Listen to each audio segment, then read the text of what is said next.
Despite flagging concerns about political bias at Canada's, quote, anti-hate organization, Liberals still approved $200,000 in taxpayer funds to the self-described anti-fascist group. A new poll found that over half of British Columbians are concerned about their private property rights after a BC Supreme Court justice granted the Cowichan tribe Aboriginal title to other private property held by citizens. Health Canada contradicted its own officials' testimony and admitted that Canadian tax dollars are used to fund the procurement of drug paraphernalia, such as crack pipes, at drug consumption sites. Hello Canada, it's Friday, December 12th, and this is the True North Daily Brief. I'm Cosmin Dzsurdzsa. And I'm Melanie Bennet. We've got you covered with all the news you need to know. Let's discuss the top stories of the day and the True North exclusives you won't hear anywhere else.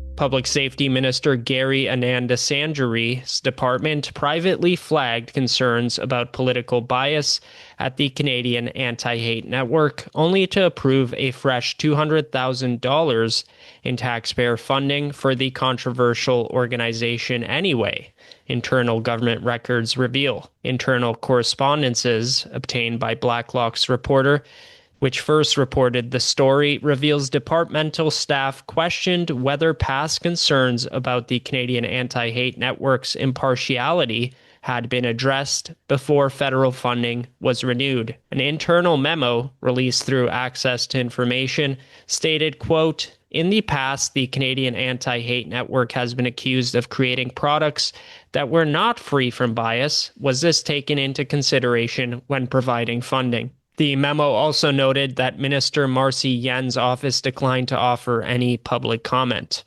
One staff email reads, quote, "Of note, the minister's office is aware and has declined to provide a quote for this. The grant, which expires March 31st, supports the network's research on the, quote, far-right landscape in Canada. The group has received a total of $908,000 in federal funding since 2020 through Public Safety and Canadian Heritage. Concerns about the group's approach have been raised in previous committee hearings. Last year, then Heritage Minister Stephen Guilbeault told MPs his department would, quote, look at what has been done with previous funding, saying the government's role was to work to unite people, not divide them. Some Conservative MPs have criticized the organization for what they argue is politically skewed targeting under the guise of anti-extremism work.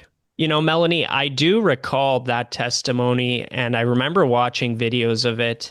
It's refreshing to see ministers pressed on these obviously hyper-partisan organizations disguising themselves as anti-extremist, anti-hate, etc. But I remember him saying he's going to have his department look at this organization and the funding it received. Has anything come out of that? Well, Cosmin, what we've learned this week is that very little actually came of that promise. When Stephen Guilbeault told MPs that he would, quote, look at what's been done with CAN funding, the implication was that there would be some kind of review or accountability check. But when Conservative MP David Bexley forced the issue through an order paper question, Guilbeault admitted that something surprising. His department wasn't tracking where the money was going at all. He revealed that Canadian Heritage, quote, doesn't capture how much of the more than $700,000 given to CAN where it may have gone, or whether or not it would have gone to Antifa-aligned activities, or even what guardrails might have been put in place to prevent taxpayer dollars from being funneled into extremist networks. In other words, there was no follow-through on the promise to examine the group's use of funds because the department wasn't keeping records in the first place. That's especially significant because a small claims court ruling in 2022 actually found that CAN did in fact assist Antifa, a finding later left intact when the appeal was dismissed. Now, CAN disputes the characterization, but the point is that the government never verified where the public money was going or how it was being used. Now, public safety offered a more reassuring picture. It said that the funding they administered included some strict rules against redistributing money to other groups. But the broader picture does remain here is that the ministry that gave Khan the bulk of its funding, that's Canadian Heritage, had no system in place to track these expenditures, even after Guilbeault publicly floated the idea of a review. Nearly half of all British Columbians fear their private property rights are under attack because of Indigenous land claims following a landmark court ruling that affirmed Aboriginal title over a fully developed urban area, including privately owned homes. The survey, conducted by One Persuasion Inc. from November 27th to December 5th, found 57% of respondents in BC are very or at least moderately concerned about current or future claims affecting their property. 26% are not very concerned, while 31% are not concerned at all. The ruling in Cowichan Tribes versus Canada, issued by BC Supreme Court Justice Barbara Young in August, recognized the tribe's title over about 7.5 square kilometers in southeast Richmond, BC, including areas with private holdings. While the decision clarified that Indigenous title and private ownership can overlap without automatic extinguishment, it has nonetheless sparked fears of uncertainty in property transactions and values. It remains unclear how the decision will affect homeowners in the affected area. Reports from both individual property owners and at least one business in the area indicate the case has already derailed real estate deals, prompting a proposed class action lawsuit accusing governments of misleading landowners. Poll breakdowns show regional variations. Concern was highest in the interior region of the province, where 36% reported being very concerned, compared to 31% in Greater Vancouver and 22% on Vancouver Island. So, Cosmin, it does seem that many people in BC are very concerned about land title. Were there any other notable revelations from this poll? And how could polling like this affect future elections in BC? Yeah, Melanie, there were a couple of really interesting nuggets in this poll that go just beyond the headline number of a majority. So first, there's demographic splits, and these show that concern over private property rights wasn't just limited to rural, who tend to lean more conservative. It wasn't just limited to those voters. It actually showed up across income levels, across regions, and even among NDP supporters. Like, they're close to half of the NDP supporters being concerned or very concerned that their private property is at risk. As for BC conservatives, it was almost half of them saying they were very conservative, and they were well above the 50% mark overall, so which isn't surprising at all. But what really jumps out is that 45% of NDP voters also reported being at least moderately concerned about this. So it's clearly not a fringe sentiment. It's a bipartisan issue. If there's an election coming up, which some people seem to suspect, that this is going to be a major component, and it's going to be on a lot of people's minds. But then you also have some regional differences. So people, as you mentioned, in the interior were the most anxious. And I think it's because they are generally leaning more conservative, but also a lot of these claims do tend to be in the interior as well. But even in Metro Vancouver, where you usually see more NDP voters, more progressive views expressed, concern was still above 30%. So it's not just an isolated reaction to one court case. It's something broader, and it's starting to shape how I think British Columbians think about land rights, what they've taken for granted with regard to their private property and housing stability, and the role the government has played in potentially jeopardizing that. With regard to whether this could affect a future election in BC, I think it's an absolutely yes, and maybe more than people currently realize. Property rights are one of those sleeper issues that can move a lot of voters at once, especially homeowners and people who feel like the system isn't giving them certainty. But not only homeowners, because there's a lot of people who aren't in the market yet, who don't have a house, who haven't bought land, etc. And maybe they grew up in British Columbia, maybe they were born here, maybe they moved their family here hoping to buy a property, and now all of that is up in the air, and they probably feel like they have to abandon the province if there's so much uncertainty. And it extends to the business community as well, right?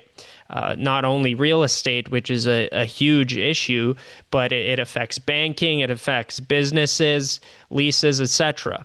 So if the BC Conservatives decide to make this a ballot question, which I think they definitely will, the poll suggests they've got a real opening to capture quite a significant amount of the vote if the NDP continues to drop the ball on this.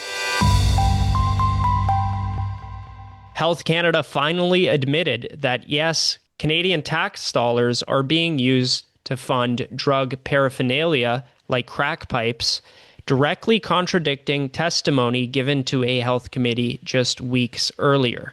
During a House of Commons Health Committee meeting, Kendall Weber, the Department of Health's Assistant Deputy of Controlled Substances and Cannabis Branch, admitted the federal government provides funding used to purchase crack pipes, needles, and drugs. Conservative health critic Dan Mazier opened the committee meeting by asking Weber if she still stands by her testimony that Health Canada funds the purchase of crack pipes. During an October 2nd committee, Weber said Health Canada merely approved exemptions for drug use to locations that supply syringes and pipes.